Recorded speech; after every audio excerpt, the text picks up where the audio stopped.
واقعہ کربلا، اسباب اور حقائق کیا ہے؟ بنیادی طور پر جب ظلم حد سے بڑھتا ہے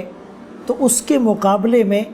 افضل الجہاد من قال کلمۃ حق عند سلطان جائر، اس حدیث پر عمل ہوتا ہے کہ افضل ترین جہاد ظالم جابر بادشاہ کے سامنے حق گوئی کرنا اور علم چھپانا، حق چھپانا، جس کو مداہنت کہا جاتا ہے، الجم بلجام من نار، ایسے لوگوں کو آگ کی لگام پہنائی جائے گی۔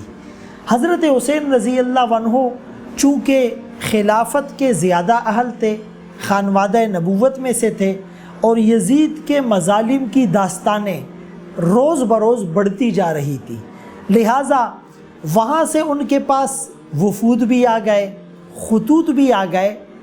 حضرت عبداللہ ابن عباس، عبداللہ ابن مطیع، عبداللہ ابن زبیر، عبداللہ ابن عمر رضی اللہ عنہما، بڑے صحابہ کے روکنے کے باوجود بھی حضرت حسین رضی اللہ عنہ نے کوفہ کی طرف رخت سفر باندھنا شروع کر دیا۔ پہلے اپنے چچا زاد مسلم بن عقیل رضی اللہ عنہ کو بھیجا اور پھر اہل و عیال سمیت وہاں پر کوفہ کی طرف روانہ ہو گئے۔ پھر دغا دینے والوں نے دھوکہ دیا، منافقین پیچھے ہو گئے، لوگ دھمکیوں سے مرعوب ہو کر اپنی بیت کو توڑنے لگے۔ یہ سارا منظرنامہ حضرت حسین رضی اللہ عنہ کے سامنے تھا، لیکن حق، جرأت اور استقامت کی تصویر تھے۔ رسول اللہ صلی اللہ علیہ وسلم کی تربیت میں پلے بڑھے تھے،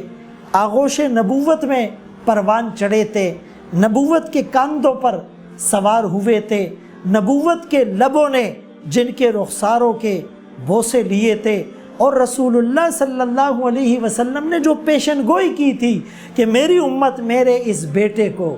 شہید کر دے گی، اور دنیا کے لیے ایک مشعل راہ اور رول ماڈل بننا تھا کہ خانوادہ نبوت اپنے خون سے گلشن اسلام کی آبیاری کر کے دنیا کو بتائے گا۔ اپنے لہو سے روشن کر دی گلیاں اس ویرانے کی، اگرچہ تنگ بہت تھی راہیں شہر وفا کو جانے کی، ایک جان تھی سو وہ بھی دی، پھر بھی رہے شرمندہ سے، دل والے خود ہی لکھ لیں گے کہانی اس افسانے کی۔ عین شہادت کے وقت بھی دانہ پانی بندے محاصرے میں ہیں، اہل و عیال فاقے سے گزر رہے ہیں، لیکن اپنے اہل و عیال کو وصیت کی کہ شہادت کے بعد چہروں پر نہیں مارنا، گریبانوں کو چاک نہیں کرنا، اپنی عفت اور اپنی چادر کی حفاظت کرنا، اور شہادت پر، شہید ہونے والے پر رویا نہیں جاتا۔ شہید تو زندہ ہوتا ہے، وہ تو استعارہ بن جاتا ہے، اس سے بہترین زندگی تو کسی کی ہو نہیں سکتی۔ حضرت حسین رضی اللہ عنہ نے نماز کو نہیں چھوڑا،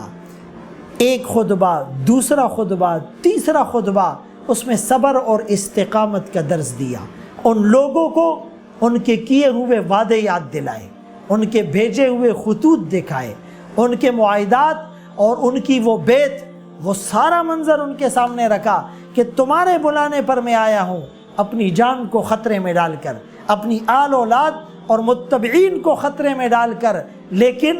ارادے جن کے پختہ ہو، نظر جن کی خدا پر ہو، تلاتم خیز موجوں سے وہ گھبرایا نہیں کرتے۔ عین شہادت سے پہلے بھی نماز پڑھی اور وہ سجدہ کر کے دنیا کو دکھایا، نہ مسجد میں، نہ مندر میں، نہ بیت اللہ کی دیواروں کے سائے میں، نماز عشق ادا ہوتی ہے تلواروں کے سائے میں۔ آج ہمیں بھی حضرت حسین رضی اللہ عنہ کی اس جرت،